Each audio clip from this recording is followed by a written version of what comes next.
The next food crisis won't start at the grocery store. By the time you actually see it there, it's already too late. It's happening right now. The first signs are already showing up much earlier in fertilizer orders, diesel costs, drought maps, wheat conditions, and farmers quietly deciding what they can afford to put into the ground. Farmers from India to Brazil to the American Midwest may not be able to get the fertilizer they need to grow their crops.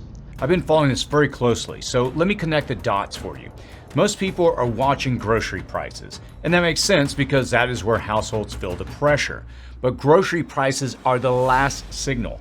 They are downstream, and by the time the prices of bread, pasta, cereal, beef, dairy, or fresh vegetables move sharply, the decisions that cause them are already months behind us. If you follow these things closely, as we do on this channel, you're not predicting anything. You are just recognizing all the signs and seeing where they point. That's an advantage we have before the sensationalized headlines hit. And that's a challenge that farmers across the United States have really been facing as the cost of doing business keeps going up. That's why I want to warn you ahead of those headlines. We talked about this briefly in last week's news video, and we alluded to pieces of it over the past few weeks. If you're subscribed to this channel, you may be already ahead of this story. But today, I want to slow down and go deeper because this is one of those issues that looks boring right now up until the consequences hit your receipt. This is not the jagged edge of the cliff or a total collapse of our food supply. I'm not going to tell you shelves are going to be empty tomorrow, but it is not something I would ignore anymore. There's a hidden chain behind this food pressure. Fertilizer matters more than most people realize. Drought is making this season less forgiving. Those combined right now will actually reach your household. I'm going to tell you all about it as simply as I can, and I'm going to also tell you what you need to do before sensational headlines push everyone else into panic mode. If you're new to this channel, my name is Chris, and on this channel we discuss emergency preparedness, aka prepping. These videos are not about panic. They're about early awareness and action. That's also why we put together the City Prepping Brief, which is a weekly intelligence brief designed to help you track the same kinds of early warning signs we're talking about here. I'll link to it below if you want a simple way to stay ahead of these stories before they become mainstream headlines. Let me tell you, the visible story right now is oil. The story that you're not hearing as much about, but should be if you want to be in the know and stay ahead of this, is fertilizer. Most people don't see the connection until it's too late to act. The Strait of Hormuz disruption has been discussed mostly as an oil and gas story. And that's understandable because fuel prices hit quickly and everyone can see them at the pump. But that same region also matters for fertilizer inputs, natural gas, shipping, and the global movement of agricultural products.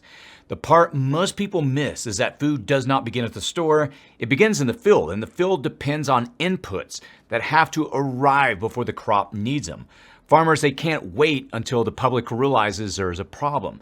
They have to make planning and fertilizer decisions on a schedule set by weather, crop biology, loan payments, contracts, and the growing season. And for oil, the choke point is the Strait of Hormuz. For food, the choke point is the growing season. And once that window closes, you can't go back and fix the crop. Let me repeat that for you. We cannot go back and fix what's already baked into this. That's what people need to understand right now, but they don't. That is why this moment matters. A press release can change in a day. A growing season, it can't. FarmDoc Daily, citing analysis by North Dakota State University researchers, noted that the 2026 Hormuz disruption produced a much faster response in nitrogen markets than the 2022 shock following Russia's invasion of Ukraine. Urea prices were already up more than 28% within 3 weeks, and the strongest immediate effects were concentrated in nitrogen fertilizers. That matters because nitrogen is one of the main nutrients that determines how much food can be produced per acre. Corn needs it, wheat needs it, many crops rely on it. And without enough nitrogen, farmers may still grow a crop, but they may not grow as much of that crop. Here's a simple version. Nitrogen is tied heavily to natural gas and industrial production. Phosphorus is tied to mined phosphate rock and chemical processing. Potassium, which farmers often get from potash, is tied to geology. And for the United States, that mostly means Canada.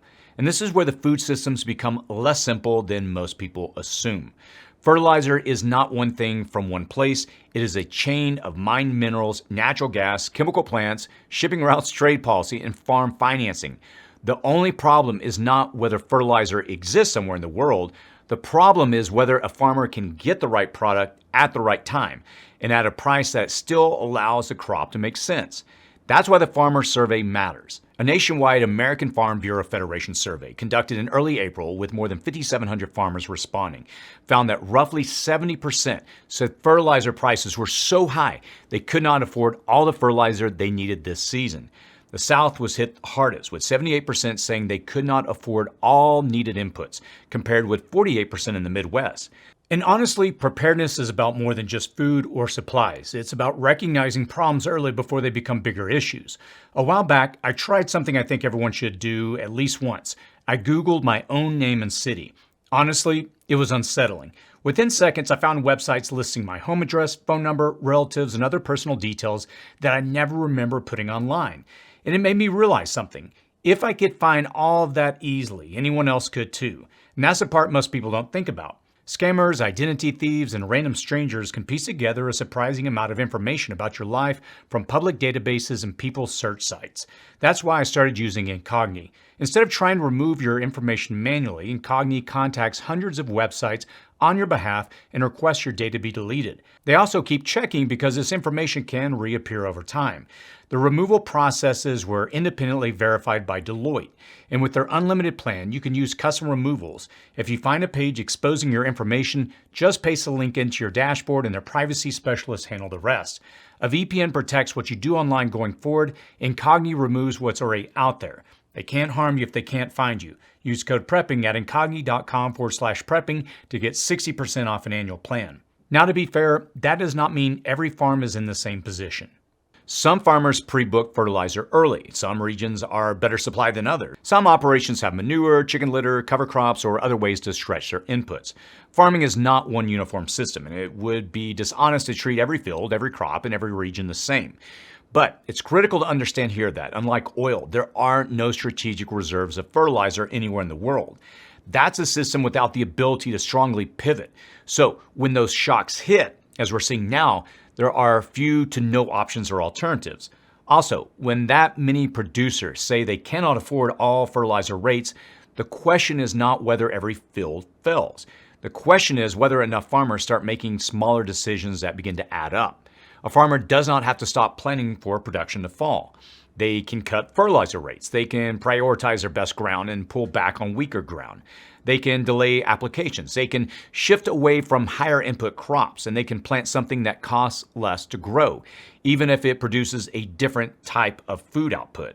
They can plant something that they lack the fertilizer to fully protect against disease or pests. Those decisions planted on prayer and hope, they make some sense farm by farm. But across many farms, they can mean lower yields, tighter feed supply, more pressure on commodity prices, and higher grocery costs later. This is a fertilizer chain that right now has a very, very weak link. This is farmers struggling with decisions about how they can get the numbers to still work. It's a chain in a supply system that can break right now, but you won't see the impact until the growing season is over. The harvests come in and the headlines stir up panic in people. The delay is the danger. By the time this shows up at the grocery store, the decisions that cause it are already months behind us. Now, layer drought on top of this. We've talked about that recently on this channel as well. Fertilizer is a hidden input problem. Drought is the force multiplier. A crop under good conditions may have more room to absorb a difficult season, but a crop already under drought stress has less room for error. If soil moisture is low, if heat arrives during critical growth windows, or if irrigation water is limited, then cutting fertilizer or delaying an application becomes more consequential. The U.S. Drought Monitor's late April summary said rain continued to bypass parts of the central and southern high plains, leaving rangeland, pastures, and winter wheat in desperate need of moisture. That matters because wheat and forage connect directly to household food prices. USDA's May numbers already show the strain. U.S. wheat production is projected around 1.56 billion bushels, down sharply from last year, with winter wheat production forecast around 1.05 billion bushels. USDA's Economic Research Service also reported that all wheat planted acreage for the 2026 and 2027 marketing year is forecast 3% lower than last year and at the lowest level since records began in 1919. Wheat, it's not just wheat. It's flour, it's bread, it's pasta, it's cereal, it's animal feed. It becomes part of the price structure for foods households buy every week. Hay and pasture matter for the same reason. If drought hits pasture and hay production, cattle producers may have to buy more feed, reduce herds, delay rebuilding, or carry higher costs. That can affect beef and dairy for months, not days. This is not a prediction that every crop fails. Corn and soybeans may be more mixed nationally. Some regions may get rain at the right time. Some producers may come through this season better than others. But this is a low margin season getting squeezed from both sides, and it's critical that we know about it and watch it now before it's too late, before the story really hits the mainstream media and people start to really get concerned. Fertilizer costs are squeezing what farmers can put into the crop. Drought is squeezing what the crop can become. Rising diesel prices are increasing the cost of farming and moving food. Farm finances are already tight. And when those pressures stack together, the food system doesn't have to break for your grocery bill to get worse. Think of it as a stress test, not a forecast. If drought continues through key growing windows, winter wheat and hay are the categories I would watch more closely. And if timely rain returns, some of that pressure eases. But rain cannot rewrite every decision already made, and it cannot retroactively fix every missed application, every stress filled, or every acre that was planted with less margin. That is why looking only at today's grocery shelves can be misleading. Full shelves today do not tell you what is happening upstream. They do not tell you whether farmers are cutting fertilizer. They do not tell you whether wheat fields are slipping. They do not tell you whether hay is getting tighter. And they don't tell you whether livestock producers are making decisions today that affect meat and dairy prices later. The shelves are the last place a food crisis shows up, and by the time we see it there, it's already too late for most. The fields are really where it starts, and this is where it reaches your household. It reaches you through flour, bread, pasta, cereal, tortillas, crackers, and the simple staples that people buy without really thinking too much about them. It reaches you through animal feed, which eventually affects beef, dairy, eggs, and poultry. And it reaches you through fresh vegetables, where fertilizer, labor, fuel, refrigeration, water, and transportation all have to work together. It reaches you through fewer sales, smaller packages, higher prices, and less margin in the grocery budget. And that is the part that really gets lost when people only ask whether shelves are full. A food system, it can look functional and still become harder for families to afford. And that is why I do not like waiting for panic to become visible. By the time everyone agrees there's a problem, the easiest and cheapest options are usually gone. Now, that does not mean panic buying, and it does not mean running to the store and just buying random food that your family is never going to eat. It does not mean assuming that we're going to go into some Hollywood-style empty shelf collapse. It means that food preparedness should move higher on your list right now. The warning signs are early, but they are real. Early is exactly when preparedness works best. The first thing I would do is build a 3-week pantry baseline of foods that your household already eats. Not specialty survival food first, not expensive freeze-dried meals first. Start with normal food that has shelf life and fits your actual meals. That means things like rice, beans, pasta, oats, flour, canned tomatoes, canned vegetables, canned fruit, canned proteins, peanut butter, cooking oil, salt, seasonings, coffee, tea, and shelf-stable comfort foods your family will actually rotate. Now, the second thing I would do is pay attention to categories that connect to this chain. Wheat connects to flour, bread, pasta, and cereal. Feed connects to beef, dairy, eggs, and poultry. Fuel connects to transportation and almost everything that has to be moved. Fresh vegetables are vulnerable because they depend on labor, fuel, water, fertilizer, refrigeration, and timing. That does not mean buy everything. It means notice what your household actually uses and slowly build more depth where you're thin. Now, the third thing I would do is protect cooking capability. Food storage is less useful if you cannot cook it during an outage or disruption. Having a way to boil water, heat simple meals, and cook basic staples if the power goes out is important. That might be a camp stove, a grill, propane, a rocket stove, a solar oven, or another setup that fits where you live. The fourth thing I would do is add one small food production or food stretching layer. That could be sprouts, it could be microgreens, it could be a few containers, it could be herbs, it could be a small raised bed garden, it could be learning to dehydrate, can, ferment, or freeze what you already buy on sale. You don't need to become self-sufficient overnight. That is not realistic for most households, but every small layer in that direction, it gives you more margin. Here's the final point with all of this. Preparedness is not about perfectly predicting the future. It's about recognizing pressure early enough that you still have choices. If this season improves, you will have stored away food that you're going to eat anyway. If prices move higher, you have bought some of your household margin early. If headlines finally catch up later and everyone else starts reacting, you're not starting from zero. That is the calm, practical move. The grocery store is the wrong place to look for the beginning of a food shock, especially one that's already happening right now. The better signals are upstream: fertilizer, fuel, drought, farmer decisions, crop conditions, feed costs. That is where the story actually starts. And by the time the public sees it clearly, the easiest options may already be gone.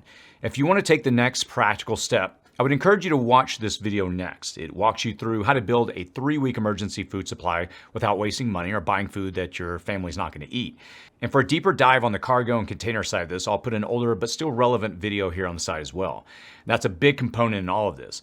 I'll put them on the side of the screen and the links in the description and comments section below. If you have any thoughts or feedback, feel free to post them. And as always, stay safe out there.